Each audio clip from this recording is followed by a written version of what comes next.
So, it's been one day since Yae Miko and Yoimiya Banner went live. And if you're already aiming for them, chances are you are already pulling for them on day one. But what if you're still deciding whether you want to pull in this banner or not? Are there any considerations that you need to know regarding both of the 5-star character? Are there any better option? Well, you come into the right place, because in this video, I will talk about things to consider before pulling on either Yae Miko or Yoimiya Banner. Hi everyone, my name is JyoSan and let's jump into it. Before anything, disclaimer. This video is only a discussion filled with an opinion to help you to make decision on pulling on your Genshin Impact account. I am no means saying that you should pull this or that character in particular. If you have any subjective reason to pull for a certain character, such as their design, story, personality, and etc., feel free to pull for your favorite character. First thing to consider is the quote-unquote the better choice. In this patch 3.7, we have a full 4 rerun character for the schedule. Because they are a rerun character, it is easier to judge the overall performance and value out of a certain character. Because a lot of people already have their hand on the character, and the theory crafter have already tested them and judged their performance. And best way to put it is the second phase character completely outshine the first phase character. I already talked about it in my previous video on who should you pull in patch 3.7 banner. In her early days, Yae Miko seems as an underwhelming character. But after the Dendro update, she managed to find her own place in a lot of Dendro-related team composition and perform as a good sub DPS. Meanwhile, Yoimiya is actually a solid pyro DPS character that have a lot of potential in single target damage. Her being pyro alone already make her a solid choice since every pyro damage dealer character have access to their lovely Yelan or Shinchu and create the vaporous reaction. But Kazuha is undoubtedly the character that is just too good to miss on. And HuTao is a solid powerful Dendro DPS that fit in a lot of Dendro related composition and excel in each of them. I am a free-to-play player who likes the combat aspect of the game. Or you could just call me a meta slave, it's whatever. So my pull decision is heavily based on their overall value as a character and only a little bit aspect of subjective reason. And as someone who have all the featured 5-star in this patch, HuTao and Kazuha just completely outweighed Yae Miko and Yoimiya in terms of pull value. Kazuha is an amazing support that gives a lot of buff, crowd control, skill that helps your exploration, and still can dish out a decent damage. While HuTao already the second best choice purely because he is Dendro on top of his amazing damage dealer performance that fit in a lot of team composition. Meanwhile, Yae Miko and Yoimiya are rather less versatile characters that perform well only in specific situations. Speaking of performing well in specific situation, let's get to the next point that you need to consider. How good is Yae Miko and Yoimiya performance compared to other characters with the same element and the same role? First, let's talk about Yoimiya. She is a pyro main damage dealer, so her performance would be compared between HuTao and Xiangling. I'm using C0 HuTao with C0 Yoimiya and C4 Xiangling for the comparison. Now, compared to HuTao and Xiangling, Yoimiya is far more easy to use because she only needs her E skill and normal attack to do damage. You also don't need to worry about energy regeneration because her burst is not really providing any significant damage in the first place. And there are no specific normal attack sequence that you need to learn in order to deal consistent vaporous damage. Now, compare this with Xiangling that need her burst to deal damage. Her 80 energy burst making you need to understand rotation and energy recharge, making it harder to build her artifact. And with the case of HuTao, you need to learn her charge attack sequence so that you deal consistent vaporized damage and managing your stamina, while also keeping an eye on her HP that always below 60%.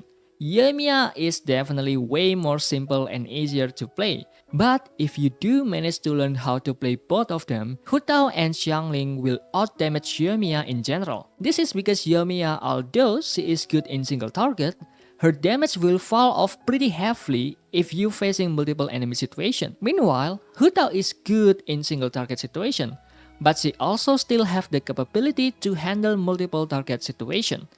And for the case of Xiangling, she excel amazing in multiple target situation and still perform really good in single target situation. For the case of Yae Miko, things get a bit complex depending on the context. Yae Miko can be played as both soft DPS and main damage dealer, so her comparison will be between Raiden and Fischl. As a main damage dealer, Raiden is overall the better choice.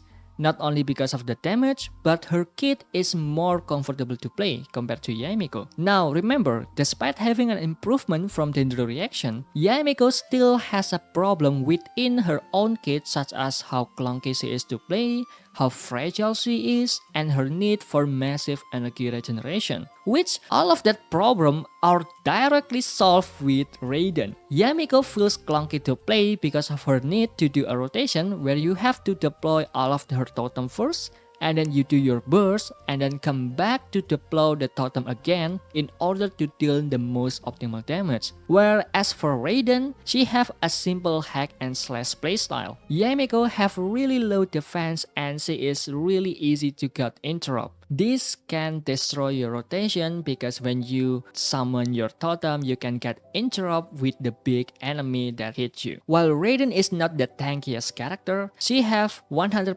interruption resistance when she is in her burst mode, making it easier for you to do normal attack and iframing enemy attack. In C0, Yae Miko need 90 energy for her burst while she herself cannot produce enough energy particle for herself. So you need to build a team that can generate particle for her, or you need to build energy recharge on Yae Miko, making you losing out on your damage. Meanwhile, with Raiden, although she also need 90 energy to burst, her entire kit is literally about more energy recharge equal to more electro damage. So Raiden is just better than Yae Miko in terms of becoming main damage dealer. As for comparison with Fischl as sub DPS, Yae Miko does perform better in some case scenario, especially in a lot of Dendro team reaction. Her totem have 100% uptime, making Yae Miko have 100% electro application uptime. Meanwhile, with Fischl, you need to rotate between your elemental skill and your elemental burst in order to maintain your electro application. The placing of your summon is also easier with Yae Miko since you can deploy 3 of them and they will all have a wide coverage. Meanwhile, with Fischl Oz, it only targets one enemy and the range is shorter than Yae Totem. But with Constellation 6 Fischl, her performance are comparable with Yae Miko and even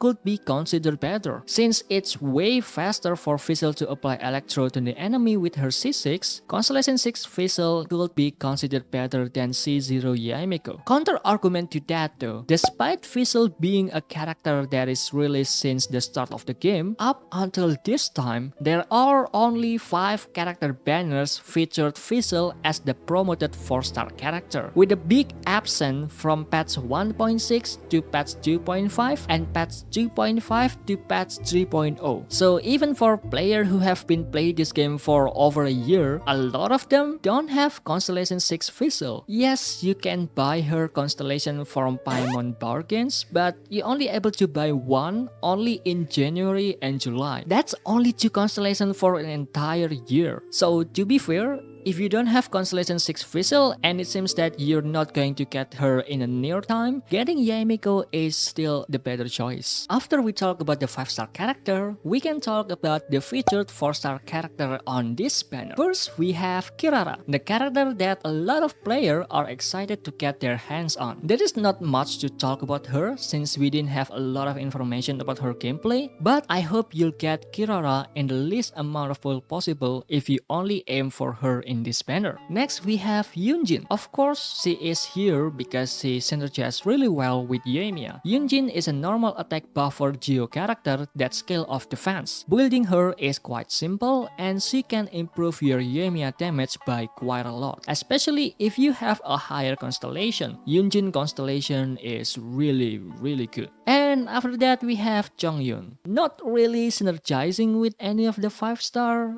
I guess Hoyoverse decided to put him on the banner just because it's been a while since he is featured, but yeah, Chongyun is Chongyun. Not much to say about him. I'm sorry for all of the, I don't know, 10 or 15 people who love Chongyun out there, but yeah. So, if you want to pull for Yoimiya, I hope you got as much Yunjin as you can, and if you pull for Yae Miko, make sure you already have the character that synergizes well with her already in your account. And for anyone who wants to get Kirara, I hope you get her in the least amount of pull possible. For the weapon banner is actually really good. Both of the 5-star is not only the best in slot for the character featured, but also one of the top weapon for each type. Both weapons have crit substat with refinement effect that improve your elemental damage. Overall, every single bow and catalyst damage dealer would love to have this weapon. Even if you cannot stack the max passive, the sheer number of crit and attack stat from both of these weapons is just too good. And after that, if you do want to pull this weapon for either Yoimiya or your Yae Miko, you don't need to worry not getting the 5-star that you want, because the banner includes the best 4-star weapon option for both Yoimiya and Yae Miko. First one is the bow. Rush is a bow that specializes in normal attack,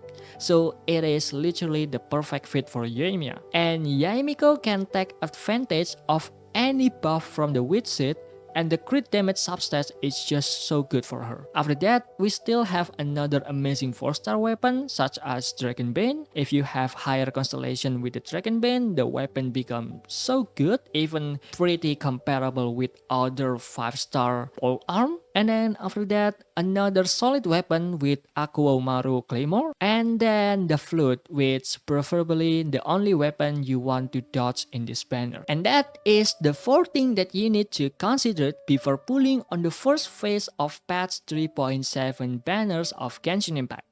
Once again, this video only meant to help you by giving you some aspect that you might want to know about. If you do want to pull for either Yoimiya or Yoimiya? Wait, what? If you do want to pull for either Yoimiya or Yae Miko, I hope you get the best result. And if you're still confused about who should you pull in this patch banner, I have a video talking about it in here. You can check that out. If you like this video, please hit the like button since it helped me a lot with the algorithm. And if you do mind and want to see the same type of video, you can subscribe to my channel. I'm JyoSan, and I hope you have a wonderful day. See you on next video.